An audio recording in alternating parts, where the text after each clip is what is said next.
चलिए अगले पे चलते हैं, वर्ब। देखिए, इंग्लिश लैंग्वेज में जो मैं समझता हूं कि वर्ब और टेंसेस बैकबोन है।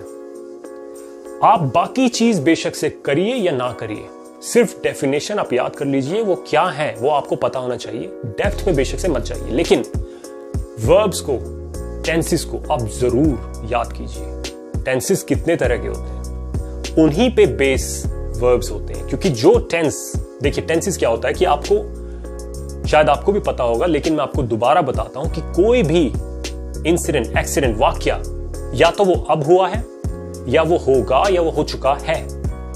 तो टेंसेस आपको बताते हैं कि वो कब हुआ है या होगा या हो चुका है। ये होते हैं टेंसेस। अब वर्ब्स टेंसेस से जुड़े हुए होते हैं क्योंकि उन्हीं टेंसेस पे डिपेंड होके वर्ब बनते हैं। जो वर्ड्स होते हैं उन्हीं टेंसेस को दिमाग में रख के हम उस वर्ड के सामने या तो ईडी या आईएनजी या फिर एस या ईएस ऐसी चीज हम लगाते हैं, वो होते हैं हमारे वर्ब्स। वर्ब्स क्या हुए? एक्शन, क्रिया। जैसे मैं आपको एग्जांपल से बताता हूं, Vivek is going to the school, जैसे मैंने पिछला एग्जांपल लिया था। अब जो वर्ड है गो, दैट्स योर वर्ब। गो के सामने मैंने आईएनजी लगा दिया क्योंकि कहने का मतलब ये था कि विवेक स्कूल जा रहा है, प्रेजेंट में है, जा रहा है, तो इसीलिए आपने वर्ड के सामने, गो के सामने आईएनजी लगा दिया। अगर आप ये कहते कि he went to the school, that means you have used the second form of the word go and that is went. वो विवेक स्कूल गया, आपने ये कहना चाहा तो आपने went वहां पे लगा दिया। बी एक ओनली वर्ड है जिसकी 8 फॉर्म्स होती हैं, लेकिन मोस्टली जो वर्ड्स होते हैं उनकी 3 से 5 ही फॉर्म्स होती हैं। जैसे मैंने यहां पे लिखा हुआ है बिल्ड, बिल्ड होता है बना। सेकंड फॉर्म बिल्ड की हुई बिल्ट, BUILT, और जो थर्ड फॉर्म भी हुई वो भी हुई बिल्ट। ये आपके ऊपर, मेरे ऊपर डिपेंड नहीं करता कि मैं उस वर्ड पे क्या लगा देता हूं एंड में। हर वर्ब की, हर वर्ड की सेकंड फॉर्म, थर्ड फॉर्म निश्चित है कि वो ही होगी। अब यहां आपकी वोकैबुलरी काम आएगी। जितने वर्ड्स आपको मालूम होंगे आप उनको सीख कर, उसका मतलब जानकर, उसको ये जरूर देखो कि ये वर्ब है तो ये सेकंड और थर्ड फॉर्म उसकी क्या होगी, ये आपको याद करना है। और चीजें मैंने लिखी हुई जैसे सेंड, कुछ चीज भेजना, सेंट, सेंट, सेकंड फॉर्म और थर्ड फॉर्म इस वर्ड की सेम है।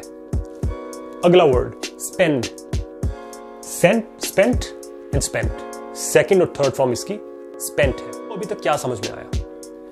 कोई भी सेंटेंस आप उठाते हैं तो उसमें एक तो मेन हीरो होता है, वो हो गया आपका नाउन, वो क्या कर रहा है वो हो गया आपका verb.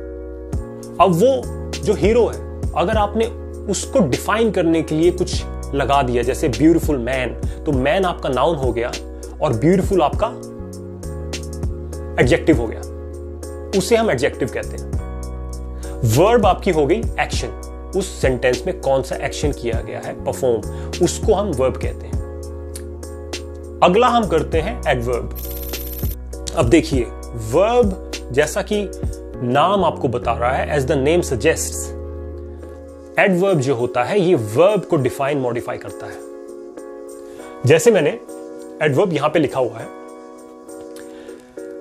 The house is beautifully decorated. देखिए, ये बताने की कोशिश कर रहे हैं कि एक मकान बहुत ही सुंदरता से सजाया गया है। तो इस एग्जाम्पल में जो डेकोरेटेड जो है ये आपकी वर्ब है, डेकोरेट वर्ड से बना डेकोरेटेड, लेकिन ब्यूटीफुली ये आपका हो गया एडवर्ब। ब्यूटीफुल जो था वो आपका एडजेक्टिव था, क्योंकि किसी नाउन से पहले लगा के आपने उसको एडजेक्टिव बना दिया, वो एडजेक्टिव था इसीलिए नाम से पहले लग गया। लेकिन उसी नाम को, उसी एडजेक्टिव के सामने एंड में आपने ली लगा दिया।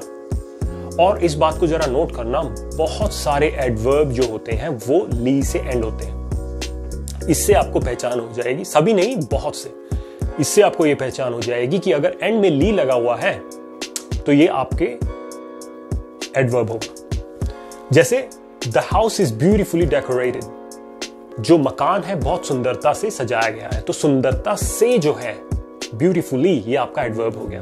अगला, the dog had been cruelly treated. देखिए क्रूअल यहां पे वर्ड लिया था जो होता है निर्दयी, निर्दयी इंसान, क्रूअल मैन। यहां पे मैं बताने की कोशिश कर रहा हूं कि एक कुत्ते को बहुत ही बुरी तरह से ट्रीट किया गया था। So the dog had been cruelly treated.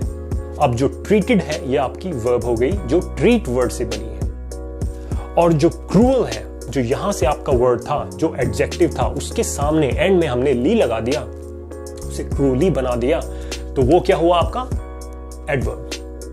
तो बॉटम लाइन क्या है कि एडवर्ब जो है आपके वर्ब को डिफाइन करता है कि अगर आप कहीं जा रहे हो धीरे से, you are going there slowly, तो जो स्लो वर्ड हुआ, स्लोली जो वर्ड हुआ, ये आपका हुआ एडवर्ब। इस तरह से आप इसको दिमाग में बिठाइए। अगले उस पे चलते हैं, कंफ्यूजन। अब मैं आपको बताता हूं कि कंफ्यूजन आपको शुरुआत में कहां आती है, और इसीलिए मैं कहता हूं कि ग्रामर में कभी भी इतना डीप मत जाओ कि आपको इससे बोर होना शुरू हो जाए।